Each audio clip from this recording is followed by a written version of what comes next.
Welcome to our kitchen. Today we're going to show you how to make a refreshing and easy sago drink. Let's prepare the sweet and flavorful base for our drink. For drink, we take some jelly. We cut 3 types of fruit jelly into small pieces. We cut grapes into small pieces. We'll need soaked sago pearls.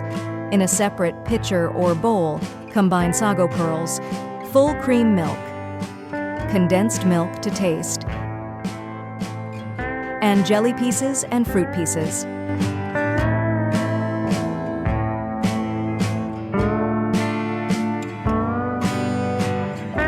Gently mix everything, ensuring that the sago pearls are evenly distributed. Pour the sago drink into the glasses, making sure to include a generous portion of sago pearls in each serving. And there you have it, a delightful and easy sago drink that's perfect for any occasion.